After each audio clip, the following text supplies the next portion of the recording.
Բարև ձեզ, ողջունում եմ ձեզ մարտական եղբայրությունից, սա քաղաքական օրագիրն է, ես Հրանտ Տեր-Աբրամյանն եմ։ Այսօր երբ տեսագրում ենք այս հաղորդումը, հունիսի 13-ն է, ուրբաթն է եւ առաջի օրն է ահագին ժամանակվա մեջ, երբ որ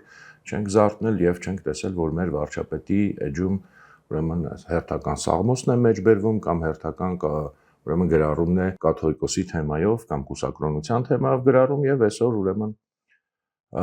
Իսրայելը Իրանի դեմ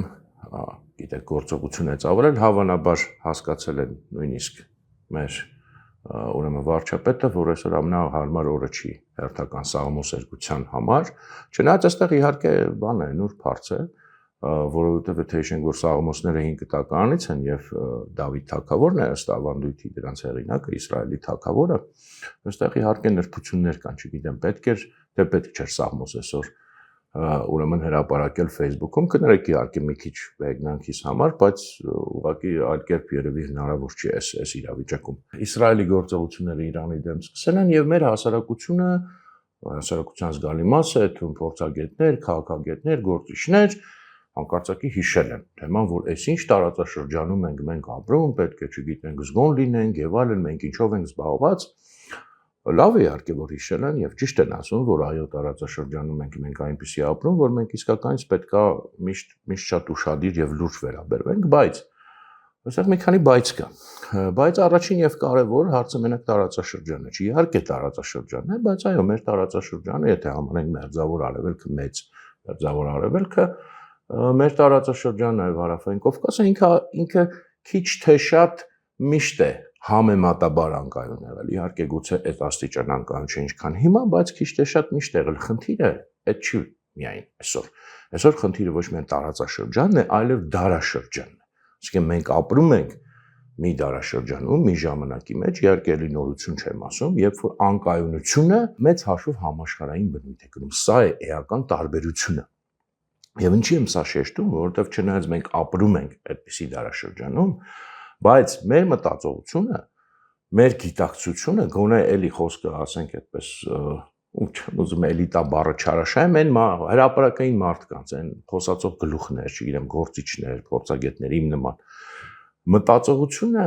գերազանցապես մեծամասամբ, չեմ ասում բոլորի մոտ, դեռևս 90-ականների սխեմաներով, 90-ականների պատկերացումներով են մտածում, անկախ նրանից թե այդ մտածողությունը ինքնին ճիշտ էր, 90-ականներին հենց թեկուզ adekvat էր թե չէ, բայց այդ դրանով են մտածում, ինչն է այստեղ առանձնահատկությունը, հա, որտեղ 90-ականներին թվում էր գոնե, որ մի հատ լրիվ ուրիշ աշխարհ, որտեղ գոնե այսպես կոչված առաջադեմ երկրները, Եվրոպան, Ամերիկայի Միացյալ Նահանգները, Արևմուտքը գտել են մի ճանապարհ, բայց նաև այդպես էր օրինակ համարվում նաև Ռուսաստանում, հետսովետական տարածքում, որ վերջապես ժողովուրդները գտել են մի ճանապարհ, խաղաղության ճանապարհ, որ այդ պատերազմների, հեղափոխությունների եւ նման անկայունությունների դարն անցել է, գոնե այդ ժողովուրդների համար, եւ սկսվել է այսպես զուտ առևտրի, տնտեսական հարաբերությունների դարաշրջանը, այդ հայտնի պատմության ավարտը կոնցեպցիան, որից հիմա նույնիսկ հեղինակը Ֆուկույաման հրաժարվում է, ասում է ես սխալվել էի, եւ այդ կոնտեքստում էր, որ նաեւ մեզ այդ ժամանակ ասում էր, որ հա, այդ կոնցեպցիայի մեջ նաեւ այնպես էր, որ նաև մյուս ժողովուրդները, որոնք դեռ չեն թևակողել այդ պատմության ավարտ, այդ կայունության, խաղաղության դարաշրջան, իրենք էլ շանս ունեն, եթե իրենք էլ եվրոպացիների պես լուծեն իրենց բոլոր կոնֆլիկտները եւ մեզ էլ այդ բանը պարտադրվում էր, այդ ժամանակ էր ձևակերպվել այդ միֆական իմաստով Ղարաբաղյան հարցի լուծում, ինչի եմ ասում միֆական, որտեղ ինքը ենթատեքստ ուներ, այսինքն լուծումների լուծում, այ դա լուծում ենք եւ վերջ ամեն ինչ ավարտվում է, սկսվում է առևտուրը, սկսվում է տնտեսական հարաբերությունը եւ մենք տեղափոխվում ենք դրախտ, այն դրախտը, որը եվրոպական ժողովուրդները իրենց համար ստեղծել են եւ այլևս երբեք չի լինելու, ոչ թե այս մի կոնֆլիկտը լուծում ենք,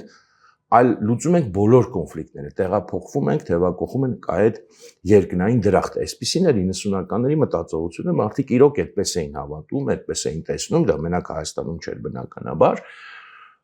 բայց այսօր մենք հասկանում ենք բոլորս, որ արմատապես հակադիր է իրավիճակը, բայց շարունակում է մեր հանրային գիտակցությունը կամ ինչ որ մեզ պարտադրվում է որպես հանրային գիտակցություն մտածել այդ կատեգորիաներով, չնկատելով իրականում։ Այսինքն խոսում են, ասում են, բայց իրականում չեն խորապես վերաիմաստավորում հասկանում, որ լրիվ այլ իրավիճակ է, լրիվ այլ դարաշրջան է եւ ինչքան սա կտևի այս անկայունության փուլը, իսկ անկայունության փուլները միշտ անխուսափելի են համաշխարհային միջազգային հարաբերություններում, ոչ ոք չգիտի։ Այսօր նույնիսկ, տեսեք, նույնիսկ Եվրոպան արդեն ինքը թևակողում է ըստ էության իրենք են հենց խոստովանում, որ պատերազմին պատրաստվելու դարաշրջան, եւ մենք տեսնում ենք, որ այսօր ոչ միայն խոսքը եվրոպական ուրեմն երկրներում խոսք կա զուտ վերազինման մասին, զուտ չգիտեմ ավելի բյուջեները ավելացնելու ռազմական մասին, այսօր օրինակ նույն Գերմանիայում, նույն Մեծ Բրիտանիայում, այլ երկրներում, Շվեդիայում օրինակ քննարկում են նաև, որ այն բանակները, որոնք իրենք հիմա ունեն, պրոֆեսիոնալ բանակները, այսինքն ոչ զորակոչային բանակները, չեն համապատասխանում այսօրվա մարտահրավերներին եւ անընդհատ բավականին հաճախ տարբեր եւ փորձագետներ եւ նախարարներ եւ չգիտեմ պաշտոնյաներ խոսք են բարձրացնում, որ մենք պետք է ինչ որ ձևի նորից քաղաքացիներին բոլոր ներգրավենք պաշտպանության մեջ, գուցե դա չլինի դասական զորակոչ, բայց ինչ որ ձևով ներգրավենք, որտեղ այս եղած ռեսուրսով մենք չենք դիմանա լուրջ մեծ բախմանը, լուրջ մեծ մարտահրավերներին, մենք չենք դիմանա, այսինքն ինչքան արմատական է փոխվում աշխարհը, իսկ մեր մտածողությունը մնում է դեռ հինը եւ մենք միայն նկատում ենք տարածաշրջանը, չէ, տարածաշրջանի խնդիր չի մենակ ժողովուրդ ջան, խնդրում եմ սրա վրա ուշադրություն դարձնենք, այլև նաեւ դարաշրջանի խնդիր է։ Եվ այս կոնտեքստում էլի հիշելով մի պահ այս մեր վերջին ակտուալ թեման, հա, եկեղեցու հետ կապված, կաթողիկոսի հետ կապված, որը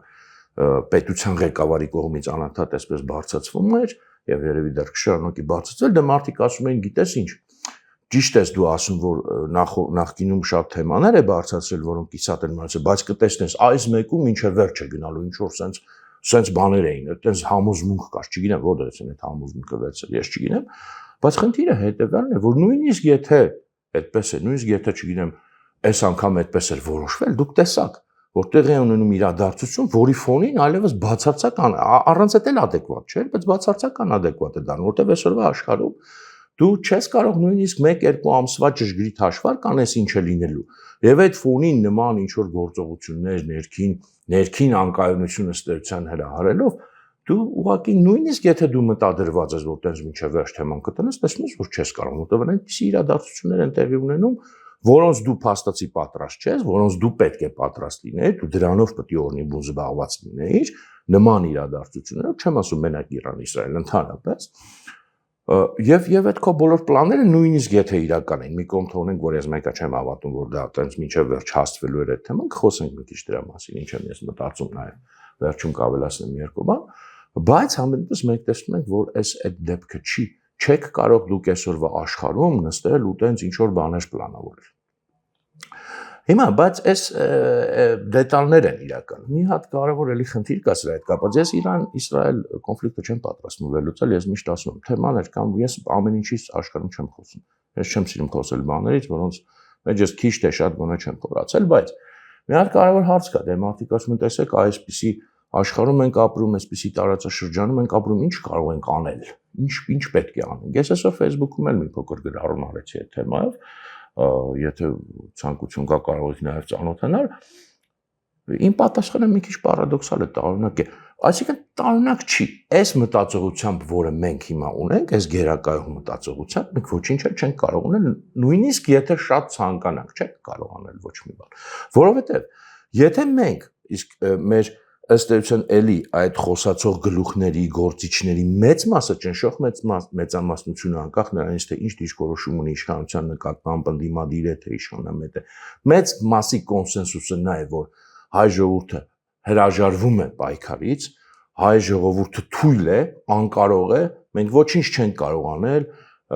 եթե գերակայող միտքը նա է, որ պարտությունը անխուսափելի էր, եթե գերակայող խոսակցությունը պատերազմի մասին ոչ թե այն է, թե ինչպես պետք էր հաղթել, այլ երբ էր ճիշտ հանձնվել եւ միմյանց մեղադրում են նրանում, թե դու ճիշտ ժամանակ չես հանձնվել, ճիշտ ժամանակ ավելի շուտ պետք է հանձնվեիր կամ ավելի ուշ պետք է հանձնվեիր եւ եթե հիմա էլ այսօրվա մասին խոսում են ոչ թե դրա մասին, թե ինչպես մենք պետք է պատրաստվենք պայքարի եւ հաղթանակի եւ այդպիսի նպատակ դնենք հաղթանակի եւ վերելքի, այլ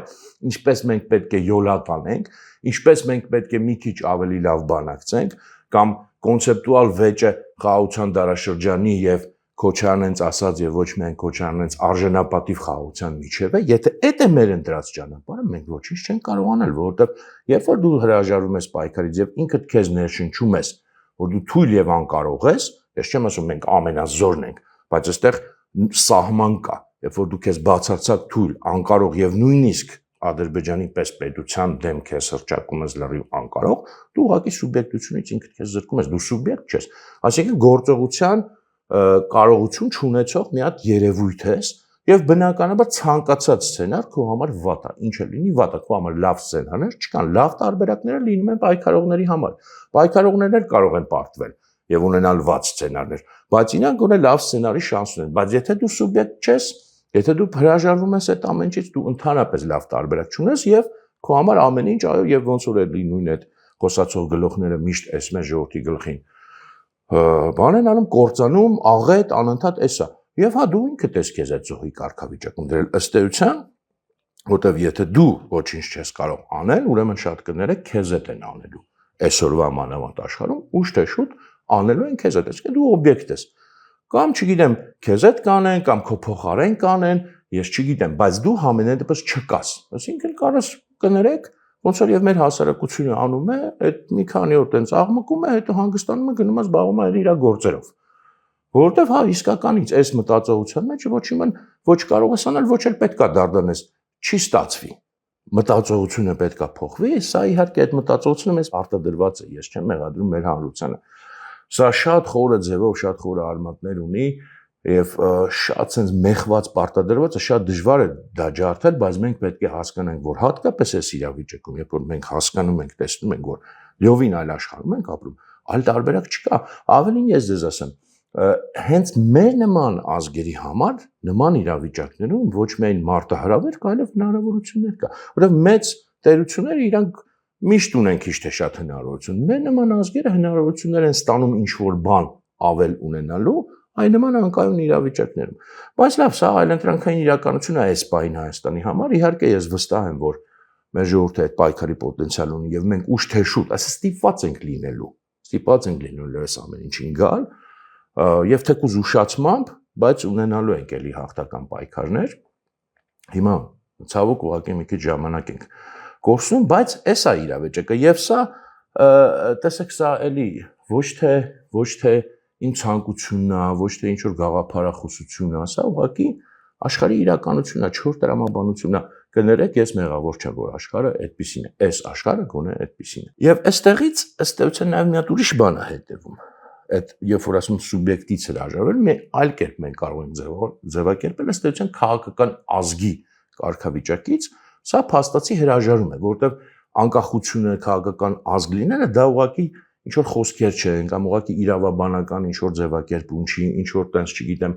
զուտ ֆորմալ չի։ Քաղաքական ազգ լինել նշանակում է պատրաստ լինել պայքարի, սեփական նպատակների, իդեալների եւ պատրաստ լինել եւ պաշտպանել դրանց եւ հասնել դրանց։ Էսա քաղաքականը։ Քաղաքականը միշտ պայքար է։ Չկա պայքարից դուրս քաղաքական։ Եթե պայքարից դուրս է, դա արդեն քաղաքական չի։ Այն ինչ որ ասում է 90-ականներին, ասում են պատմությունը ավարտվել է, այսինքն քաղաքականությունը ավարտվել է։ Սկսվում է տնտեսության դարաշրջանը, տնտեսության մեջ կա իր ամրցակցություն, իր պայքար, բայց դա արդեն մի քիչ այլ օրինաչափությունների ենթարկում։ Եվ այստեղ մի քիչ զարմանալի բան կասեմ, առաջին հայացքից տառնակ, պատահական չի իմ կարծիքով, որ հանկարծ թիվ 1 թեման այս կոնտեքստում, այս մտածողության կոնտեքստում, փաստացի քաղաքական ազգ լինելուց հրաժարվելու կոնտեքստում, հանկարծ թիվ 1 թեմա դառնում է Հայաստանում կուսակրոնությունը, սաղմոսերգությունը եւ այլն եւ այլն։ Հասկացեք, այստեղ նուրբ բան կա։ Սրանք կրոնական թեմաներ են, հոգևոր թեմաներ են, բայց սրանք պետական թեմաներ չեն, քաղաքական թեմաներ չեն մեծ հաշվով։ Բայց մեր մոտ սա է դառնում եւ ի՞նչն է, առաջին հայացքից կապ չկա, իսկ իրական կա, որովհետեւ եթե դու քաղաքական ազգ լինելուց փաստացի հրաժարվում ես, իսկ մեր էլիտան դրանից հրաժարվում է, թեկուզ իրենք չեն գիտակցում, դա ասենք այդ կատեգորիաներով չեն մտածում, բայց փաստացի այդպես է, այլընտրանքը կրոնական համայնք լինելն է։ Եվ դարերի ընթացքում, երբ որ մենք ասում ենք, չէ, դարերի ընթացքում հայ ժողովուրդը չի ունեցել պետություն։ Իսկ ինչ է ունեցել դարերի ընթացքում։ Դարերի ընթացքում հայ ժողովուրդը ունեցել է կրոնական համայնքի կարգավիճակ, իրավական կարգավիճակ, տարբեր կայսրություններում, հենց այդպես էլ ձևակերպված եղել Օսմանյան կայսրությունում, Պարսկական կայսրությունում, ռուսական կայսրությունում իդեպ ես ձեզ ասեմ այդ պարսկական կայսրության նաև ժառանգորդ իրենց Ադրբեջանն է նաև համարում իրենք այդպես են համարում հիմա էական չի դա որքանով բարձր օբյեկտիվ չի բայց իրենք համարում են որ այստեղ եղած է Երևանի խանություն եւ այլն Ղարաբաղի խանություն որ պարսկական կայսրության մասն են իրենք համարում են որ դա ադրբեջանական պետություններն են սա իմիջիալից ասի բայց հետո կհասկանանք ինչի հիմա կոնկրետ հաջորդը այդպես է ապրել այսինքն դա ինչ է նշանակում դա պետության հետ ձևակերպված հարաբերություններ են եղել օրինակ Օսմանյան կայսրության մեջ հայ ժողովրդի ներկայացուցիչը եղել է Պոլսի պատրիարխը Պոլսի հայ պատրիարխը եւ մինչեւ այսօր այդպես է այսօր մինչեւ հիմա գիտեք որ Պոլսում ապրում են հայեր եւ հայերի ներկայացում է պետության արչեւ Պոլսո պատրիարխը եւ ամենայն դեպս Օսմանյան կայսրության մեջ դարերի ընթացքում է տեղել եւ դա ձևակերպել որպես Էրմենի միլետ ընդ որում հայ կաթոլիկները, հայ բողոքականները առանձին են եղել, առանձին միլետ են եղել, այսինքն իրենց լեզվով ասած ազգ էսպես ասած, կամ համայնք։ Այսինքն Էրմենի միլեթը եղել են հենց մենակ հայ առաքելական եկեղեցու հետևորդ հայերը։ Հասկանում եք, սա է նշանակում, սա ոչ թե խոսք այդ կրոնական համայնքը, այդպես մենք ապրել ենք։ Եվ նույնը ռուսական կայսրության մեջ եղել է այդ Պալաժենին, մեր եկեղեցու հետ հարաբերությունները պետությունը կարգավորել է եւ մեծ հաշվով, երբ որ պետք է եղել հայ ժողովրդի հետ, այսպես ասած, մտնել հարաբերությունների մեջ, բանակցությունների մեջ,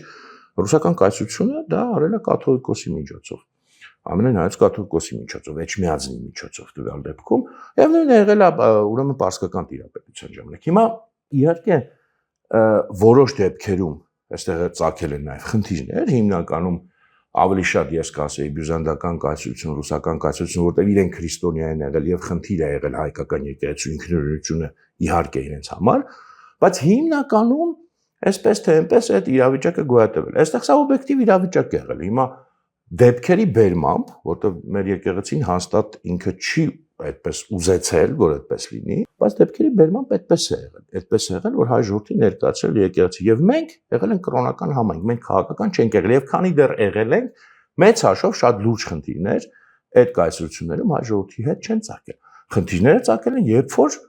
հայ ժողովուրդը քաղաքական ազգներն ու հավակնություններ են ներկայացել։ Այդ ժամանակ մենք խնդիրներ ենք ունեցել։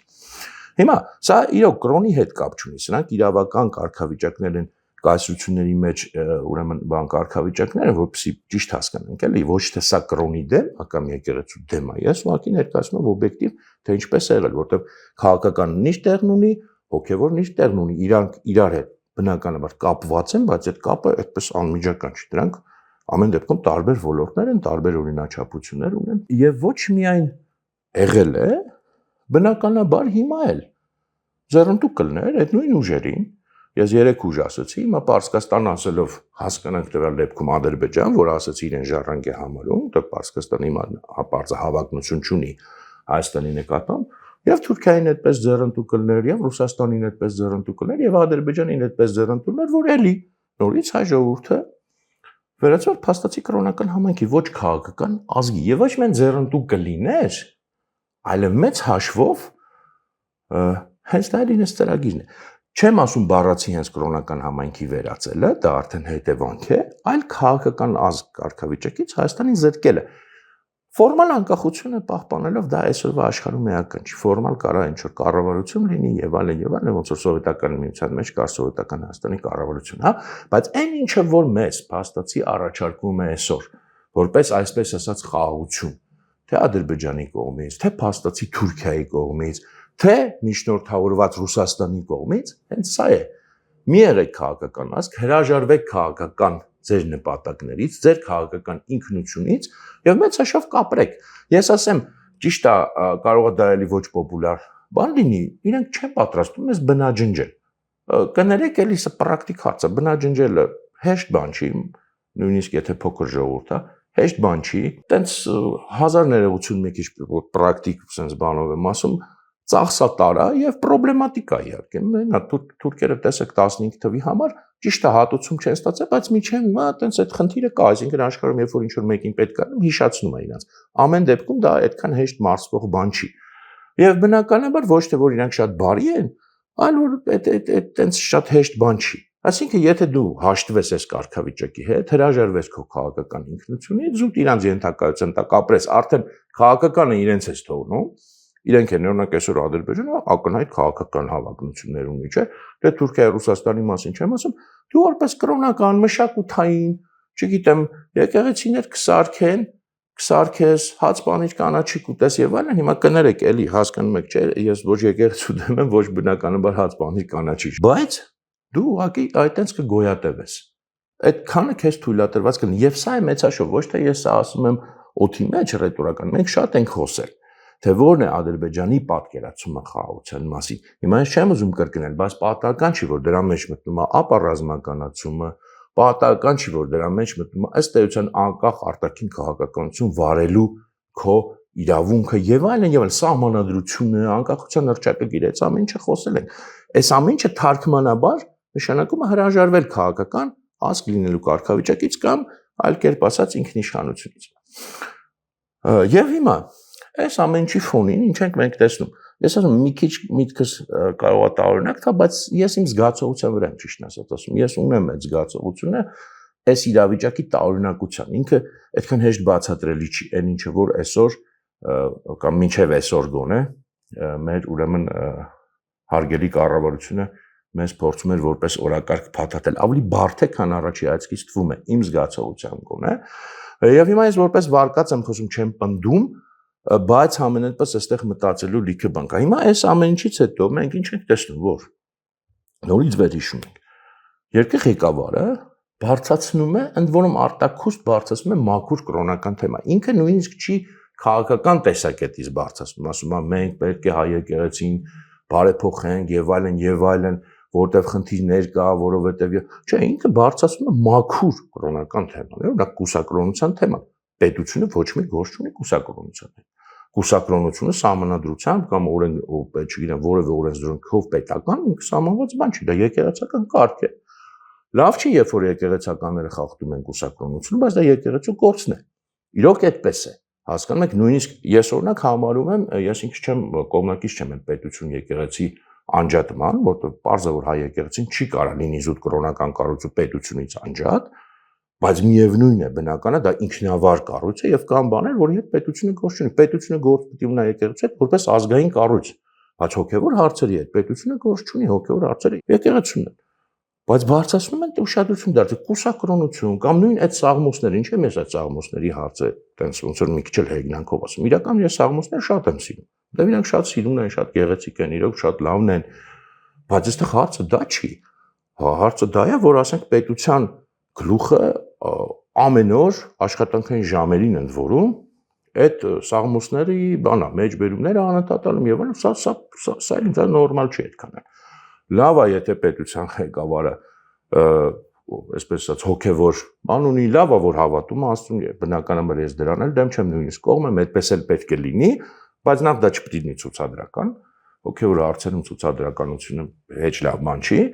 եւ երկրորդը ի վերջո ինքը որպես մասնավոր անձ մի բան է, որպես պետության գլուխ մի բան է, հասկացեք ինչ եմ ասում։ Հիմա հարցը էլ եմ շեշտում, ձևակերպվում է նույնիսկ այս ձևով։ Հիմա իհարկե կասեն դե դու չես հասկանում ինքը տենց ասում, բայց իրականում ենթատեքստով ինքը այլ բան նկատի ունի։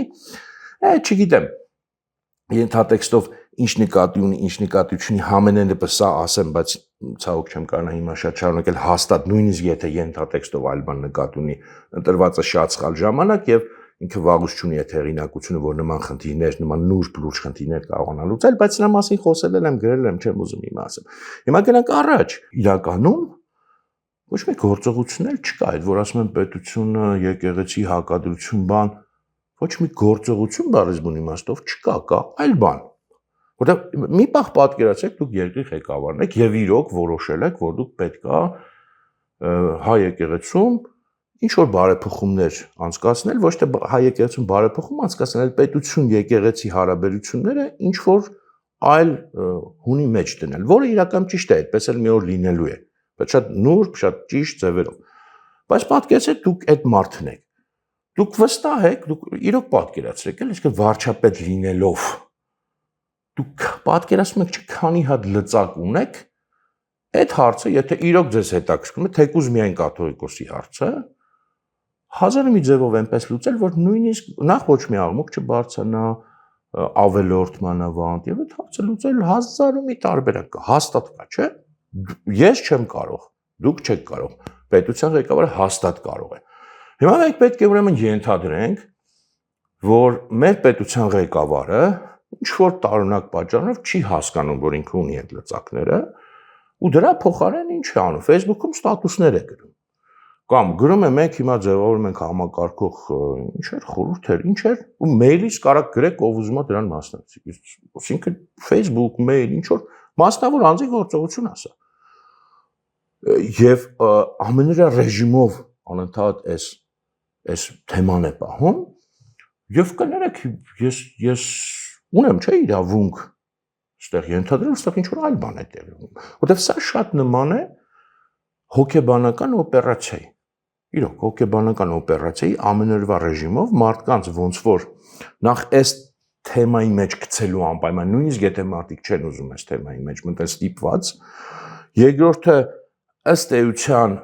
որոշակի անկայունություն եւ բևեռացման կամ տպավորություն ստեղծել կամ իրական ստեղծել, ինչ որ չափով մարդկանց նաեւ գժվացնել, հոգեխանգարմունքի հասցնել, որովհետեւ նաեւ տեսեք այս տիպի հոգեբանական օպերացիաներ պլանավորողները, ես չեմ ասում ինքն է պլանավորել, բայց ովքեր որ նման բաներ պլանավորում են, ինքը կարող է դրա մասը լինել, հա, հիմա չեն քննարկում ինչ ոնց։ Իրենք նաև ժողովուրդների հոգեբանությունը լավ գիտեն, հայ ժողովրդի հոգեբանությունը հաստատ լավ գիտեն, իսկ հայ ժողովրդի մոտ կա, էլի չեմ ասում լավ կամ վատ, դա ես չի ասի, որ մենք շատ իսկական իսկ կրոնական ենք, այսինքն օրինակի համար կներեք էլի ճիշտը խոսանք, երևի թե հայ ժողովրդի մեծ մասին այդքան էլ հետաքրքիր չի, իրոք կուսակրոն են մեր բարձրաստիճան հոգեվորականները, թե չէ, չեմ ասում լավ է դա թե վատ, բայց իրականությունն ենք խոսում, բայց հայ ժողովուրդը շատ կապված է իր եկեղեցու հետ, որպես իր ինքնության մաս։ Ինքը կարող է չգնալ պատարագի, կարող ընդհանրապես չպատկերացնել ինչը ոնց եւ այլն, միայն այդ ծիսական մասը մի քիչ բանել, բայց հենց որ իր եկեղեցու վրա ինքը ճնշում պատմությունը, ապացուցումը։ Ինքը միանգամից սկսում է դա պաշտպանել, որտեղ ինքը սա իր ու կապ չունի, դա կարողի աթեիստ հայ, կարող չգիտեմ, լի բուդդիստ հայ, ով ուզում է լինի։ Իր ինքնության մասն է, ես միշտ այս օրինակն եմ սիրում բերել, Ռուբեն Սևակը, մեր գիտեք բանաստեղծը, ոչ թե Պարույր Սևակը, Ռուբեն Սևակը։ Ինքը աթեիստ էր։ Դա այդպես էր մոդա այն ժամանակ, տենց էլի մտավորականության մեջ, հիմա էլ գիտեք որոշ չափով մոդա, այդտենց հավատացյալ մարդ չէր, էլի, եւ բայց 15 թվականին դե ինքն էլ աքսորալների մեջ էր, երբ որ իրեն առաջարկում են կոնկրետ շատ մի թուրք ընտանիք կար, այնտեղ նույնիսկ հետաքրքիր պատմություն, աղջիկը, մի հատ թուրքի աղջիկ սիրահարվում է Ռուբեն Սևակին։ Այս մարդն էլ այնց բարի լավ մարդ է լինում, երևի հարուստ է լինում նաեւ, առաջարկում ասում է դե կրոնը փոխի աղջիկս հետ ամուսնացի, ամեն կփրկվես։ Եվ Ռուբեն Սևակը աթեիստ լինելով հրաժարվում է մուսուլմանություն ընդունելու, բայց դա որ նայում ես տրամաբանական բան, քեզ ինչ տարբերություն։ Հրաժարվում է եւ դառնում է ըստ սպանում են հետո եւ դառնում է ըստ քրիստոնյա մարտիրոս։ Աթեիստ մարդը, հայ աթեիստ մարդը կարող դառնա քրիստոնյա մարտիրոս, դա հրաժարվում ես մահմադականություն ընդունելուց, դու դրանով արդեն ասում ես դե ես քրիստոնյա եմ, այսինքն քո համար այդ հարցը դառնում է կարևոր, ինչու՞, որովհետեւ դա այդքան իր ազգային ինքնության խնդիրն է։ Եվ բոլորս գիտենք, որ մեր մոտ այդպես է։ Այսինքն մենք կարող ենք լինել լավ քրիստոնյա, վատ քրիստոնյա, չլինել քրիստոնյա, բայց երբ որ գալիս է այդ բանը, մենք տեսնում ենք ճնշում մեր եկեղեցու դեմ, հայ ժողովուրդը սկսում է համախմբվել։ Հիշեցնեմ նաև, որ դուք կարող եք նույնպես մասնակցել մեր գործին, աջակցել մեր գործին, ել եմ ասում, ինչպես էս վերջին շրջանում, այս պահին մեզ համար ամենակարևորը A. Patreon-ն է, երկրորդը մեր YouTube-յան ալիքն է, որը գիտեք, փակվել էր, հիմա վերաբացվել է, եթե գրանցվեք, եթե տարածեք, շատ շնորհակալ կլինենք։ Եվ մյուսը մեր Telegram ալիքն է, ել եմ ասում, որովհետև դա ապահով է, ամեն այդպես մենք չգիտենք YouTube-ը, էլի մի օր կփակեն Facebook-ի հետ ինչ կանեն, Telegram-ում մենք կարող ենք միշտ իրար հետ կապը պահել, շփումը պահել։ Մի բան էլ այսօր ավելացնեմ, չգիտեմ նկատել եք թե չէ, մեր վերլուծական խումբը, մենք վերլուծական խումբ ունենք մարտական եղբայրություն բավականին վաղուց, բայց հրապարակային այսպես տեղեկանքներ շատ վաղուց չենք տվել, հիմա նորից վերսկսել ենք եւ հուսամ դա ռեգուլար կերպով կլինի, շաբաթը 1 գոնենք, փորձենք տարբեր հիմնականում արտաքին թեմաներով, արտաքին քաղաքական թեմաներով վերլուծականներ տալ, առաջինը ուրեմն հրապարակեցինք ռուս-ադրբեջանական հարաբերություններից նվիրված, երկրորդը հուսանք այս եկող շաբաթվա սկզբում կլինի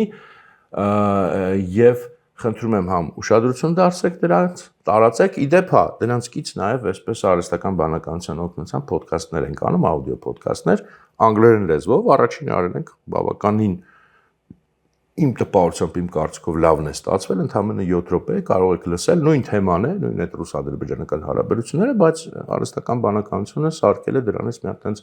աուդիո ոդքասթ, կարող է դա էլ ձեզ հետաքրքրի, կարող է դա ավելի հետաքրքրի, չգիտեմ որը, համենայնպես խորհուրդ կտայի հետևել, նայել, մենք էլ կփորձենք որակյալ իրոք վերլուծություն տալ, այնպեսին ինչպիսի կարիք օրինակ մենք ինքներս որպես քաղաքացի Հայաստանի ունենք հնարավորինս Հայաստանի տեսակետից, հնարավորինս անկողմնակալ, ինչքան որ հնարավոր է նաև որակով։ Այսքանն է այսօր ուզում ասել, հիմա շարունակենք մեր զրույցը։ Եվ հիմա իմ մոտ տպավորություն կա, որ չգիտեմ դեռ ինչու, չեմ կարող հիմնավորել մինչև վերջ, որ այդ կանխատեսելի ռեակցիան հայ ժողովրդի ինչ որ մեկին պետք է։ Հիմա կասեք, լավ, էլի շատ էս բանանում ախր այտենց մի քիչ խորանում ես, այդքան էլ հիմնավոր բաներ չես ասում։ Ես եմ ասում, ես չեմ պնդում, բայց եկեք էլի մի քիչ փորձենք բանանել։ Հիմա նախ մի հատ բան հիշենք, որ ընդհանրապես եթե մենք վերցնում ենք Նիկոլի գործողությունները 2018 թվականից, կաս նախ ուզում եմ մեկը ինձ հիշեցնենք մի գործողություն Նիկոլի, որը մեծ բաներից, թեմանից, որը բերել է արդյունքի։ Ես օրինակ իրոք անկեղծ չեմ հիշում նման բան, կարող է ես օբյեկտիվ չեմ, եթե օբյեկտիվ մարդիկ կան, թող ինձ հիշեցնեն։ Բայց Նիկոլի գործողությունների հիմնական արդյունքը եղել է կամ ինչ որ մի թեմա եղել, որը այսպես ասած փչացել է, օրինակ, չգիտեմ, հիշում են շատերը հիմա այդ դատարանների հետ կապված, գնանք շրջապատենք եւ այլն, այդ թեման տենց կորավ գնաց։ Այդ լավագույն դեպքում փչանալը կամ ծրվելը կամ հակառակը այդ թիրախի ամրապնդումը նաև կամ էլ ընդհանրապես օրինակ Արցախի դեպքը չեմ ուզում անդադի շասնեմ ինչ եղավ։ Դե օրինակ Ռոբերտ Քոչարյանի օրինակը լավագույն օրինակն է, չէ՞, եւ մարտի 1-ի գործը, որ Ռոբերտ Քոչարյանը կներեք, ես էլի ոչ թե վատ բանով եմ ասում։ Ես ուղղակի փորձում եմ էլի օբյեկտիվ ասել, ինչ որ ես որպես այս հասարակության անդամ զգացել եմ, գիտեմ։ Ինք հայ ժողովրդի ձայները չստանալու երբեք չուներ ինքը այդ վարկանիշը հայ ժողովրդի մեջ։ Եվ նաև քաղաքականությունն ինչ չէր կարողանում վերադառնալ ոչ մի կերպ, ուզում էր, բայց չէր կարողանում։ Նիկոլ Փաշինյանի օրոք ինքը դարձավ ոչ միայն թիվ երկրորդ, թվով երկրորդ ծանրակշիռ ֆիգուրը քաղաքական, առաջնորդ քաղաքական Հայաստանում,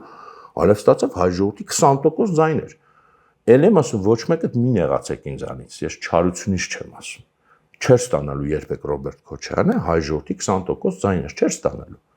Չէին, չգիտեմ, նույնիսկ կարող է սխալ են մարդիկ, չգիտեմ, օբյեկտիվ են, սուբյեկտիվ են, այդ մարդուն չեն ընդունել, այդ ժողովուրդը չի ընդունել այդ մարդուն։ Բայց Նիկոլի օրոք դա եղավ։ Այսինքն ինչ եմ սա հիշեցնում, որ ընդհանրապես հիշենք, որ այս իշխանության գործողությունները հաճախ, չափից ավելի հաճախ բերում են ինչ որ լրիվ այլ արդյունքների, քան ենթադրվում է։ Հիմա, բայց կա մի հատ ուրիշ ավելի հետաքրքիր գուցե բան, սա իմիջիալուց հիշեցի որպես բան, ասենք ֆոն ընդհանուր, եւ տեսեք, երբ որ իհարկե էլի կան մինչեւ հիմա, նույնիսկ այսքան տարի անց, ես մի քիչ զարմանում, բայց կան մարդիկ, որ ասում տես այ մեր վարչապետը հիմա պայքարում է, որովհետեւ մենք բոլորս գիտենք, որ մեր եկեղեցում, չգիտեմ, KGB-ի ազդեցությունը եւ այլն ռուսական ազդեցությունը, բոլորս գիտենք, բայց այսքան տարի անց, արդեն 2018-ից այսքան փորձից անց Ես շատ զգուշ կլինեի, էլի նման մեղմ եմ ասում, շատ զգուշ կլինեի նման եզրակացություններ անելուց։ Մենք բոլորս հասկանում ենք, որ հա այդ խնդիրը կա, այդ խնդիրը ինչ որ ձևի պետք է լուծվի, իհարկե ոչ այս ձևով բնականաբար։ Բայց իրոք ես շատ զգուշ կլինեի, որովհետև նախ հիմա ես պետք է հիշեցնեմ մի բան, որը հա շատ է խոսվել այս օրերին, իհարկե մենք չենք կարող, բայց ուղղակի անդեսել են փաստը, որ այս ամեն ինչը սկսվել է ոչ մեկ շաբաթ անց, այնց հետո երբ որ այդ ուրեմն Կովկասի մուսուլմանների այդ վարչության, այսինքն գլխավորը, այսինքն Կովկասի մուսուլմանների հոգևոր առաջնորդը Փաշազադեն այդ հայտարարությունները արեց մեր եկեղեցու մասին, սա մասին շատ են խոսել, բայց ես մի քիչ այլ բանով եմ ուզում շեշտել։ Նախ ամեն դեպքում, ինչքան է շատ խոսվել է սրա մասին, ես էլ եմ խոսացել, մենք չենք կարող ուղղակի այդ փաստը անդեսել։ Այսինքն անհնար է, եթե դու ուզում ես քաղաքական վերլուծություն անես, եւ ասես ասես դա կապ չունի, Տենց չի ստացվում, որովհետև դու պետք է բացատրություն տաս այս փաստին անպայման։ Եվ կա ընդհանրապես երկու բացատրություն։ Կամ սա համագործակցաբար է արվում, կամ սա պատահականություն է։ Երրորդ տարբերակ չկա։ Հիմա մարդկանց կարող է թվալ, որ շատերին երևի թվում է, որ իրանք ասում են, չէ, համընկում չկա, դա պատահական է, իրանք դրանով արդարացնում են։ Ես կասեի, իրանք դրանով մեղքը ավելացնում են իմ համար։ Սա ես գիտեմ, ես մարդկանց շատ անգամ ասում եմ, ոնց որ այդքան էլ այդ միտքը չի ընդունում, բայց ես պնդում եմ, որ իմ համար որքան է զարմանալի թվա քաղաքականության մեջ, մանավանդ քաղաքական առաջնորդի համար, կներեք ոնց ձևակերպեմ հիմա, որ չնեղանան, ասեմ անմեղսունակություն, ասեմ չհասկանալը լավ sense շատ մեղմ ձևակերպում, շատ ավելի վատ է նման իրավիճակներում, քան ուղղակի դավաճանություն։ Ես լուրջ եմ ասում, որովհետև դավաճանը առնվազն գիտակցում է ինքը ինչ է անում, եւ ամենայն դեպս կարելի է ենթադրել, որ եթե մեջը մի երկու կտոր մարդկային կամ ազգային բան է մնացել, կարող է մի քիչ փորձի մեղմի, մի քիչ մի օր փորձի փախնի այդ իրան, չգիտեմ, տիրապետողների կողմից։ Եթե մարդը չգիտակցում, ավելի վատ, չնայած ես շատ դժվար եմ պատկերացնում, որ քաղաքական առաջնորդը նման մակարդակի պրիմիտիվ բան չպատկերացնի, այսինքն եթե դա համընկում է, ինքն էլ գիտի, որ sense բան եղել, հաստատ դե պետք է իմանա։ Եթե ես գիտեմ, դուք գիտեք, ինքը պետք է իմանա, չէ՞ իրան տեղեկանքը տվել են, ասել Փաշազադեն sense բան է ասել։ Հաստատ էլի քաղաքական առաջնորդը կարա իրան զսպի, նույնիսկ եթե շատ մեծ ցանկություն կա, նույնիսկ եթե ինչպես ասում են, դու չգիտես իրան անձնականով, ես իմ ինչ են արել կամ չգիտեմ ինչ կա։ Եղբայր կարա քաղաքական առաջնորդը իրան զսպի, գոնե մի 2-3 ամիս անսկսի այդ իր թեման, որպեսզի այդ համընկումը չլինի։ Եթե ինքը այդքանը չի հասկանում, լուրջ եմ ասում, իմ համար չեմ բանանում, կատակ չեմ անում, իմ համար ավելի բեթար է, քան դավաճանը։ Այդ կարգի չհասկանալը մեղմ ասած չհասկանալ, ու մի շաբաթվա տարբերությամբ ընդեղից գա ազդակ, դու սկսես թեման պատահական, դուք չեմ ասում պատահական չի։ Ձեր խաթերը ասում են պատահական։ Շատ ավելի վատ, 1000 անգամ ավելի վատ, աններելի վատ։ Բայց ես ինչ էի ուզում շեշտել, այս թեման էլ եմ ասում, շատ են խոսեցել, բայց մի քանի կարևոր բան կա, որ այստեղ պետք է մենք հասկանանք։ Նախ այս հայտարարությունը այդ Կովկասի այդ մուսուլմանների այդ բանից ինքը աննախադեպ էր։ Դուք չմտածեք, որ դա սովորական բան էր, որովհետև որքան էլ նույնիսկ այս ամբողջ ընթացքում Հայաստան-Ադրբեջան կոնֆլիկտի այս 30 տարվա ընթացքում այդ մակարդակում այդ կրոնական վարչության մակարդակում, նաև մեր եկեղեցու մակարդակում հիմնականում զգուշ են եղել, շատ ավելի զգուշ քան պետությունները, Ղարաբաղի հարցին իհարկե անդրադարձել են, բայց որպեսզի կպնեն հայ եկեղեցուն կամ մեր եկեղեցին իրանց, ես նույնիսկ վստահ չեմ, ինձ թվում է նման դեպք չի եղել։ Ես ամենևս չեմ հիշում, ավելին, ես հիշում եմ դեռ ամենևս կոնֆլիկտի սկզբում, հետագայում էլ, նույնիսկ 90-ականներին էլ պետք է լիներ, նույնիսկ այդպես հանդիպումներ էին կազմակերպվում, որ չգիտեմ, մեր կաթողիկոսը, մեր հոգևորականները, իրանց այդ հոգևորականները իբր տենց խաղաղության բանում, ամենևս հոգևոր այս կառույցները իրար դեմ չեն արել իմ հիշելով հայտարարություններ, նույնիսկ եթե արել են, դա բացառություն է եղել եւ այսպիսի ծայրահեղ հաստատ չի եղել։ Այսինքն որ ասեն հայ եկեղեցին մարտահրավեր է ամբողջ տարածաշրջանի համար եւ այլն, չի եղել, սա աննախադեպ բան է։ Սա հաշվի առնենք, որտեղ կարող է մեր ժողովրդին թվա դե հա էլի այդ իրանց բանն է, այդ Փաշազադեն է, երևի ամեն օր տենց մի վատ բան ասում է մեր եկեղեցու մասին, ես էլ հերթը կնակ։ Չէ, սա աննախադեպ էր 30 տարվա մեջ։ Էլ եմ ասում, եթե կան դեպքեր, թող ինձ շտկեն, բայց նույնիսկ եթե եղել են, դրանք էլի եղել են շատ բացառիկ բաներ։ Դա այդ ոճը չի։ Մյուսը, պարզապես հայտարարություն չէր, ուղղակի ասեց, վատնա հայ եկեղեցին ու գրախ քաշվեց։ Մենք խոսել ենք նրա մասին, որ դրա հաջորդ օրենք որոշում են ընդունում, սա նույնպես շատ կարևոր է, որոնք վերականգնում են Երևանի, այսպես ասած, ես չգիտեմ ճիշտ արտասանությունը, ճիշտ եմ արտասանում, թե չէ, ղադիատ։ Ղադի նշանակում է դատավոր իրենց լեզվով, տվյալ դեպքում, բայց կրոնական իմաստով, այսինքն, ել եմ ասում, մոտավորապես թեմ, ոնց որ մենք ասում ենք Արագածոտնի թեմ, տենց իրանց համար այդ Երևանի ղադիատ։ Այսինքն սա արդեն այլ մակարդակ է։ Այսինքն իրենք ասում են, որ մենք հավակնություն ունենք, որ այստեղ Երևանում ապրել են մուսուլմաններ, հիմա չեն ապրում, այդ Արևմտյան Ադրբեջանի այսպես կոչված ծրագրի մաս։ Հիմա մենք ուզում ենք վերականգնել, եւ դա մերն է այստեղի ժառանգությունը մուսուլմանական, իրենք նաեւ վիճարկում են, ասում են դա պարսիկների չի, մերն է, եւ սա լուրջ հավակնություն է, իհարկե շատ ավելի մեծ ծրագրի մաս, բայց հերանեկարային լուրջ հավակնություն է, ուղղակի խոսքեր չեն եւ մենք տեսնում ենք, որ այս հայտարարությունն էլ հայ եկեղեցին պատահական չէ, այլ կոնտեքստում։ Այսինքն իրանք նաեւ հավակնություն են ներկայացնում։ Երևանի ղադիատ, Երևան ոչ միայն Երևան քաղաքին է վերաբերվում, այլ ըստ էության Երևանի նախկին խանության տարածք, այսինքն այսօր Հայաստանի մեծ մասն է դա։ Որ այդ թեմը այսպես ասած, եւ երրորդը մենք պետք է մի հատ էլի բան հասկանանք, այդ ուրեմն ռուսեն ուպրավլենիա մուսուլման Կովկազը հայերեն թարգմանում ենք հա Կովկասի մուսուլմանների վարչություն, Նախ դա ստեղծվել է 1944 թվին ընկեր Ստալինի կողմից, այսինքն հասկանում եք, որ դա միայն տեն զուտ հոգևոր կառույց չի, քաղաքական բանով է ստեղծվել նաև։ Իհարկե ռուսական կայսրության մեջ էլ է նման կառույց եղել 44 թվին վերստեղծվել է մի քիչ այլ անվամբ, որտեղ երբ որ ասում են այ մեր եկեղեցում KGB-ի եւ այլն հասկացանք, բայց այստեղ սա ուղղակի KGB-ի ստեղծած կառույցն է։ Մեր եկեղեցին դարերի պատմություն ունի, կարող է մեջը ներթափանցած մարդիկ կան հաստատ կան, բայց այստեղ ներթափանցման մասին չի խոսքը, ուղղակի ստեղծված է կայսրության կողմից որպես կառույց, որտեղ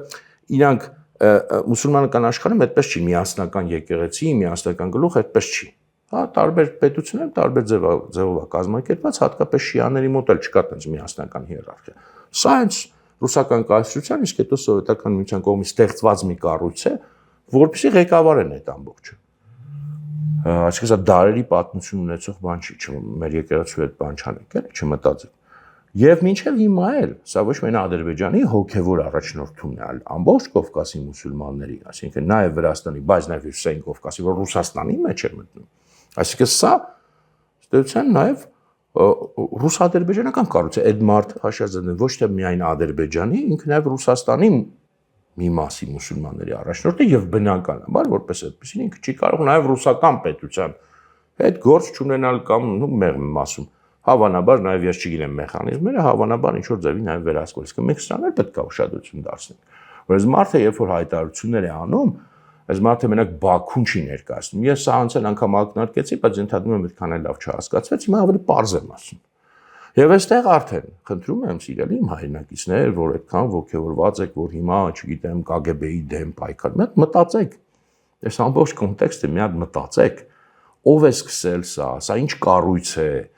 եւ ինչի համար է սա արվում եւ ինչ այստեղ խորքեր իրական կարող են լինել ում է պետք ի վերջո հա եւ այստեղ մի հատ ուրիշ բան եղավ որը հիմա ական ջեն ժամանակ ծակեց այդ իրանց հայտարարության մեջ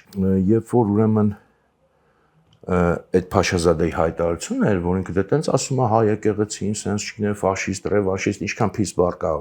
ասում է որ այլ եմ ասում աննախադեպ մի հատ տարօրինակ նախադասություն կար որ ասում է իրանք ասում է հայ եկեղեցին մի հատ ասում է տես ծրագիր ունի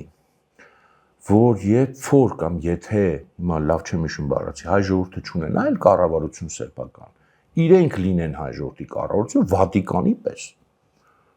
տարօրինակ բաներ էլի գիտեք տենց որ լինում է ինչ որ բան կարդում ես անդադ վերադառնում ես որտեվ անհասկանալի է նախ բարձա որ մեր եկեղեցին նման պլան հաստատ չունի ինչ ուզում եք մտածեք մեր եկեղեցու մասին ոնց ուզում եք վերաբերել ես վստահ եմ որ մեր եկեղեցին չունի նման հավակնություններ պետք էլ չի իրան դա բայց ինչ են ուզում վերագրեն այս է ինձ հետաքրքիր է այսինքն ինչ են ուզում ընդհանրապես այս միտքը մեջտեղ գցեն այստեղ է էլի իմ մոտ կասկած առաջանում ես էլ եմ ասում չեմ պնդում ժողովուրդ ջան բայց պետք է համենայնպես այս փաստերը հաշվի առնենք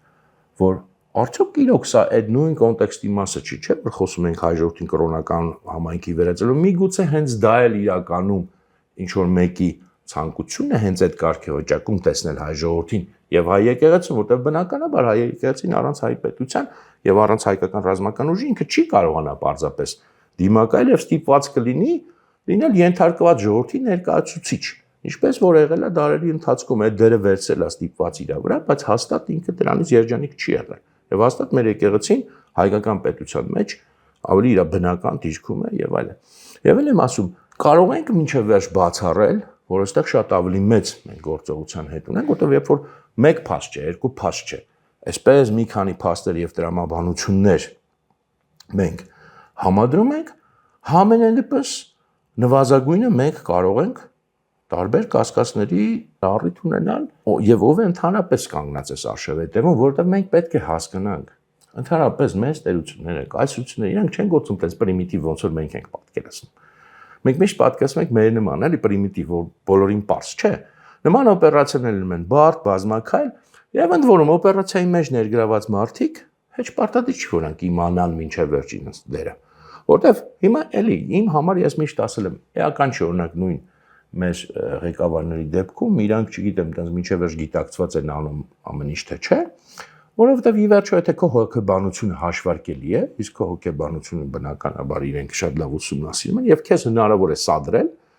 մենք դες կկառավարենք քեզ այդքան բարդ բան չի եւ ով որ մտածում է ես մի բան եմ ուզում հիշեցնեմ, որ համենայնպես որ մտածում եմ, որ այստեղ չափից ավելի եմ ես խորանում։ Ես մի բան եմ հիշեցնում։ Հիշեցնեմ, որ 2020 թվականի օգոստոսին Թուրքիայի դեմ այդ հոխորտանքները, որ հնչեցին էլի Հայաստանի վարչապետի կողմից, աշխարհի ամենաանհարմար պահին, դուք բոլորս հիշում եք, ոչ մեկս Թուրքիային չի սիրում, բայց մենք հիշում ենք, թե ինչ իրավիճակում ինձ համար օրինակ շոկային անսպասելի, անկեղծ, հենց այդ ժամանակվա բանս եմ ասում, որ լավ ուրիշ ժամանակ չէ, ճիշտ է Սևրի 100-ամյակն էր, բայց այն Սևրի 100-ամյակը օգտագործելով կարելի է այդ իրավիճակում այլ կերպ ձևակերպել, եւ այս հոխորտանքները եւ ես միշտ մտածել եմ այդ հոխորտանքները արդյոք տենց էլի զուտ, ասենք ուղղակի միամտության արդյունք են, որ շատ դժվար է պատկերացնել, չեմ ասում լավ գիտակցված բան, ասենք, բայց համենայնդեպս ինչ որ մեկը համոզել է այդ մարդուն, չգիտեմ, ինչ է արել, որ կոպիտ ասած դու արխային եղի, ասա մենք քո մեջքին ենք կանգնած, բայց ինչքան կարևոր էին նաև այդ հոխորտանքները Հայաստանի վերջնական այդ ծուղակի մեջ գցելու, որովհետև կներեք չէ որ նույն Թուրքիային էլ ամեն դեպքում պետք է լուրջ հիմնավորում, որովհետև միջազգային լուրջ քննադատություն կար միջամտության այդ կոնֆլիկտին։ Հիմնավորումներ էին պետք։ Եվ նույն Արցախ-Հայաստանը եւ վերջ արտահայտությունը էլի եթե կներեք որ նորից հիշացնում ենք, բայց հիշենք, ինքը նույնպես հարցեր, որ շատ, այսպես ասած, ոչ մեր համար հարմար իրավիճակում ասվեց եւ հետո այդ հիմնավորումը բերվեց։ Արցախը էլի Հայաստան է, հիմա էլ է Հայաստան։ Հայաստան երկրի մասն է, բայց հասկանում եք, չէ՞ դա ասել է կոնկրետ իրավիճակում, կոնկրետ կոնտեքստում, ես ուզում եմ հիշեցնել, որ ամեն դեպքում մենք այս փորձը արդեն ունենք, որ տարբեր իրավիճակներում, երբ որ պետք է եղել, շատ է պետք եղել մեր թշնամիներին, հնչել են այս հայտարարությունները, եղել են այս գործողությունները եւ արդեն այսքանից հետո ինձ թվում է մենք չպետք է շատ զարմանանք եւ մենք պետք է մեզ այդ կասկածի իրավունքը վերապայենք եւ համենայն դեպս շատ զգուշ լինենք։ Եվ Աստծո սիրուն, այսքանից հետո, այսքան դառը փորձ ունենալուց հետո, տենց միամտորեն միանգամից ես մտնել, այո, հիմա մեր եկեղեցին ազատվելու է, այսպես ասած, արտաքին ազդեցություններից եւ անից սա է նպատակը, սա է ծրագիրը, Աստծո սիրուն, զգուշ եղեք էլի մի քիչ։ Այս ամեն ինչը մի հատ լավ մտածենք, մարսենք, ել եմ ասում, գուցե 100% անոց չի, գուցե էլի շատ տարբեր բաներ կան, մեկնանալ կարելի է շատ տարբեր, ասենք, փաստարկներ, հակափաստարկներ բերենք, բայց եկեք համաձայնվենք, որ հաստատ այստեղ մտածելու բան կա։ Այսքանը այսօր շնորհակալություն, կներեք, որ մի քիչ թեման գուցե երկար է, մի քիչ գուցե այստեղ նրբություններ կային, որոնք մինչև վերջ չկարողացա բացել, բայց երևի էլ առիթներ կլինեն, ես էլ մի քիչ կփորձեմ ավելի ու ավելի մտածել այս թեման ինձ հետաքրքիր է, ու կապրենք մինչև մեր շաբաթ։